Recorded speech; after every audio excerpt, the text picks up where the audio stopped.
Assalamualaikum warahmatullahi wabarakatuh. Perkenalkan, nama saya Laude Muhammad Prasetya dengan NIM 23650085 dari kelas C. Di sini saya akan membahas tentang UTS remedial mata kuliah Big Data and Cloud Computing.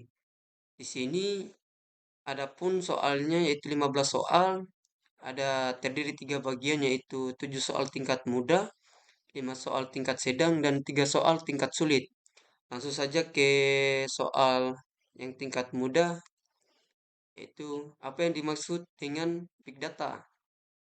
Big data merujuk pada kumpulan data yang berukuran sangat besar, kompleks, dan terus bertambah dengan kecepatan tinggi, sehingga melampaui kemampuan sistem pengolahan data konvensional untuk menangkap, menyimpan, mengelola, dan menganalisisnya dalam waktu yang wajar.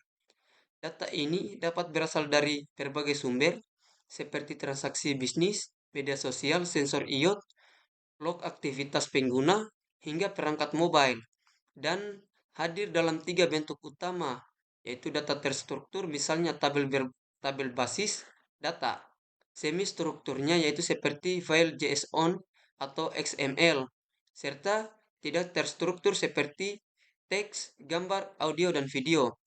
Karena volumenya yang masif dan formatnya yang beragam, Big Data membutuhkan infrastruktur khusus mulai dari sistem, penyimpanan, terdistribusi, hingga kerangka kerja pemrosesan paralel agar dapat diubah menjadi informasi yang benar-benar bermanfaat bagi organisasi.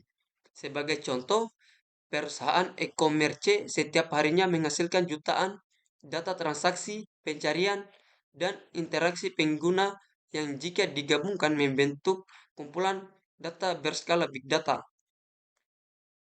Yang kedua, jelaskan karakteristik big data yang dikenal sebagai konsep 5V, yaitu pertama volume, merujuk pada jumlah data yang dihasilkan dan disimpan yang pada organisasi besar bisa mencapai skala terabyte hingga petabyte per hari. Semakin besar volume, semakin dibutuhkan sistem penyimpanan yang mampu melakukan scaling secara horizontal. Yang kedua, velocity, menggambarkan kecepatan data dihasilkan, dikumpulkan, dan perlu diproses. Banyak aplikasi modern seperti transaksi perbankan atau media sosial menuntut pemrosesan data secara real time atau near real time agar informasi yang dihasilkan tetap relevan. Yang ketiga, variety, menunjukkan keberagaman bentuk dan sumber data yang harus ditangani, mulai dari data data terstruktur dalam tabel, data semi terstruktur seperti log server, hingga data tidak terstruktur seperti foto, video, dan percakapan di media sosial. Yang ketiga, yang keempat, yaitu veracity, berkaitan dengan tingkat akurasi, konsistensi, dan kepercayaan terhadap data. Data yang mengandung noise, duplikasi, atau ketidakkelengkapan perlu dibersihkan atau data cleansing terlebih dahulu sebelum bisa dianalisis dengan andal. Yang kelima, value adalah nilai atau manfaat nyata yang dapat diperoleh dari hasil pengolahan data, misalnya insync, untuk strategi pemasaran atau peningkatan pengalaman pelanggan. Tanpa nilai ini, 4 karakteristik lainnya tidak hanya berarti bagi organisasi. Yang ketiga, apa yang dimaksud dengan arsitektur big data? Arsitektur big data adalah kerangka konseptual dan teknis yang menggambarkan bagaimana data dalam skala besar mengalir mulai dari sumber, dikumpulkan, disimpan, diproses, hingga akhirnya disajikan sebagai informasi yang dapat digunakan untuk mengambil keputusan. Arsitektur ini umumnya dirancang berlapis, yaitu layered, di mana setiap layer memiliki tanggung jawab spesifikasi, misalnya layer pengumpulan data, layer penyimpanan, layer pemrosesan, hingga layer analisis dan visualisasi, sehingga sistem menjadi lebih terorganisir dan mudah dikembangkan. Tujuan utama dari arsitektur ini adalah memastikan sistem tetap skalabel, artinya mampu menampung pertumbuhan data yang terus meningkat sekaligus tetap efisiensi dan andal meskipun beban kerja bertambah besar. Tanpa arsitektur yang jelas, organisasi akan kesulitan mengintegrasikan berbagai sumber data yang berbeda format dan mengelola alur data secara konsisten dari waktu ke waktu. Keempat, sebutkan komponen utama dalam arsitektur big data, yaitu sumber data atau data source, mencangkup seluruh asal data, baik internal seperti sistem transaksi perusahaan maupun eksternal seperti media sosial dan perangkat IoT yang menjadi titik awal dari keseluruhan alur data.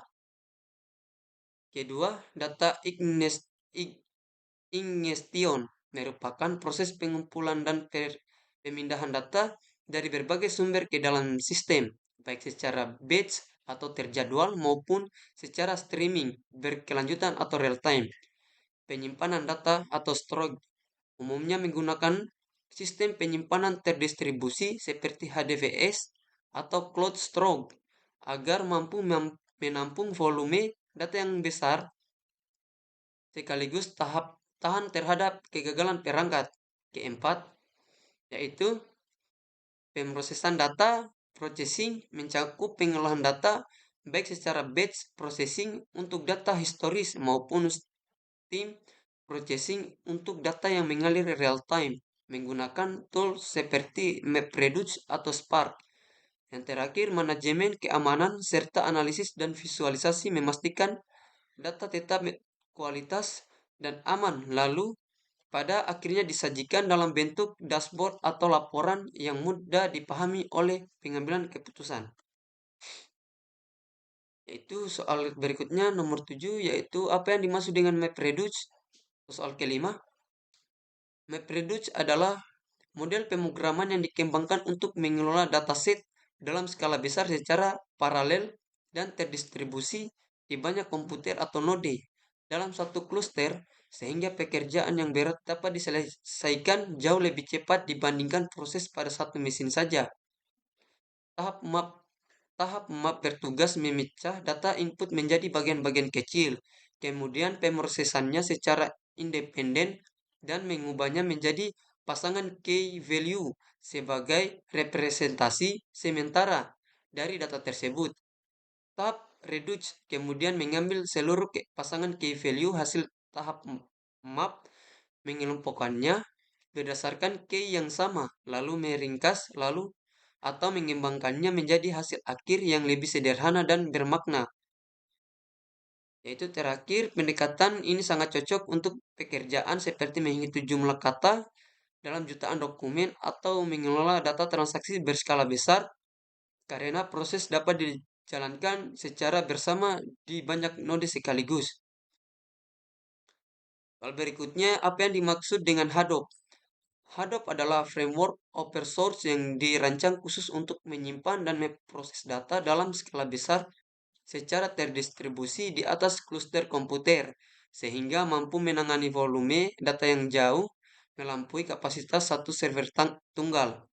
Komponen utama adalah HDFS atau Hadoop Distributed File System yang menyimpan data secara tersebar di banyak node sekaligus melakukan replikasi data untuk menjaga ketahanan terhadap kegagalan perangkat, serta MapReduce yang menangani pemrosesan data secara paralel. Selain HDFS dan MapReduce, Hadoop juga memiliki YARN, yaitu Yet Another Rows Negotiator, yang berperan mengatur dan mengalokasikan sumber daya komputasi di dalam kluster agar pemrosesan berjalan efisien.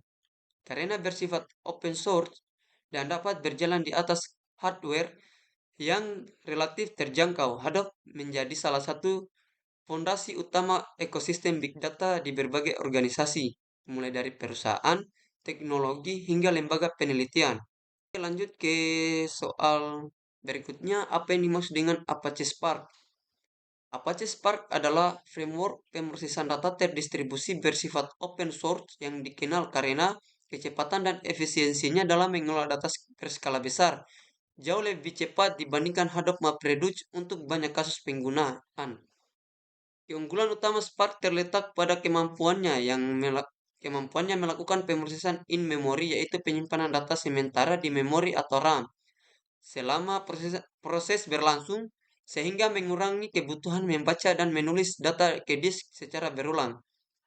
Spark mendukung berbagai jenis beban kerja dalam satu platform, mulai dari batch processing, pemrosesan data, streaming secara real-time, machine learning melalui pustaka MILIP, hingga pengolahan data berbentuk graf menggunakan GraphX.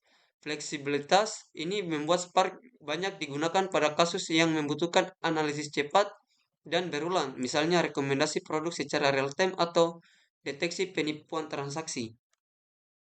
Lanjut ke soal sedang, yaitu mengapa Big Data menjadi penting dalam pengambilan keputusan pada organisasi modern.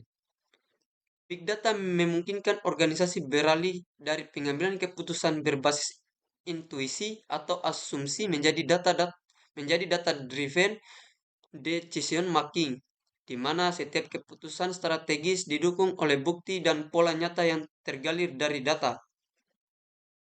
Dengan menganalisis data dalam jumlah besar, organisasi dapat mengenali tren pasar, pola perilaku konsumen, maupun potensi risiko jauh lebih awal dibandingkan hanya mengandalkan laporan berkala yang terbatas. Big Data juga mampu membantu organisasi memahami kebutuhan dan preferensi pelanggan secara lebih personal, misalnya melalui sistem rekomendasi produk, hingga meningkatkan kepuasan dan loyalitas pelanggan. Pada akhirnya, kemampuan mengelola big data secara efektif menjadi salah satu faktor pembeda daya saing perusahaan, karena organisasi yang lebih cepat menemukan insting akan lebih cepat pula beradaptasi dengan perubahan pasar.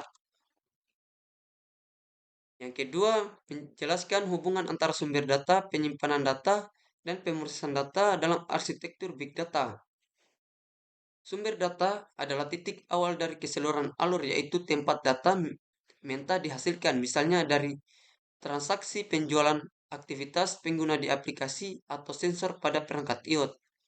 Data dari berbagai sumber tersebut kemudian dikumpulkan melalui proses ingestion dan disimpan dalam sistem penyimpanan yang pada konteks big data umumnya bersifat terdistribusi agar mampu menampung volume yang sangat besar sekaligus tetap dapat diakses dengan mudah atau cepat. Setelah tersimpan, data tersebut diproses dan dianalisis menggunakan berbagai tools pemrosesan baik secara batch maupun real time untuk diubah menjadi informasi atau insting yang dapat dimanfaatkan.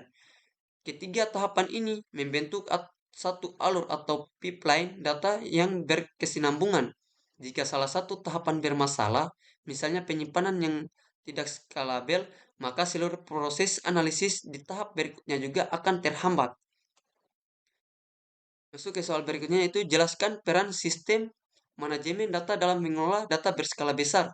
Sistem manajemen data berperan mengatur dan mengorganisir data agar tetap terstruktur dan mudah ditelusuri meskipun volume data yang dikelola sangat besar dan berasal dari berbagai sumber yang berbeda format. Sistem ini juga bertanggung jawab menjaga kualitas dan integritas data, termasuk melakukan pembersihan data atau data cleansing untuk mengurangi duplikasi data yang tidak valid atau data yang hilang. Aspek keamanan dan tata kelola data governance turut menjadi bagian penting seperti mengatur siapa saja yang berhak mengakses data tertentu serta memastikan kepatuhan terhadap regulasi perlindungan data. Dengan manajemen data yang baik, organisasi dapat lebih mudah mengambil, membagikan, dan memanfaatkan data secara konsisten di berbagai divisi sehingga mendukung analisis yang lebih akurat dan dipercaya. Jelaskan alur kerja MapReduce mulai dari data input hingga menghasilkan output. Splitting data input yang berukuran besar dipecat terlebih dahulu menjadi bagian-bagian kecil atau chunks, sehingga setiap bagian dapat diproses secara terpisah dan paralel oleh node-node yang berada dalam cluster. Tab map, setiap bagian data yang telah diproses yang dipecah diproses secara independen oleh fungsi map yang mengubah data mentah tersebut menjadi kumpulan pasangan key value sebagai representasi sementara. Shuffle and sort seluruh pasangan key value hasil tahap map dikelompokkan dan diurutkan berdasarkan key yang sama sehingga data dengan key identik akan dikirim map key reducer yang sama pada tahap berikutnya. Tahap reduce data yang telah dikelompokkan tersebut diringkas, digabungkan atau diagregasikan oleh fungsi reduce yang untuk menghasilkan output akhir yang lebih sederhana dan bermakna. Output hasil akhir dari proses proses reduce disimpan kembali ke dalam sistem penyimpanan seperti HDFS dan siap digunakan untuk keperluan analisis lebih lanjut. Jelaskan alasan Spark mampu memproses data lebih cepat dibandingkan pendekatan pemrosesan berbasis disk tradisional. Spark memanfaatkan pemrosesan in memory, yaitu menyimpan data sementara dalam memori RAM selama proses komputasi berlangsung, sehingga tidak perlu terus-menerus membaca dan menulis data dari dan ke disk.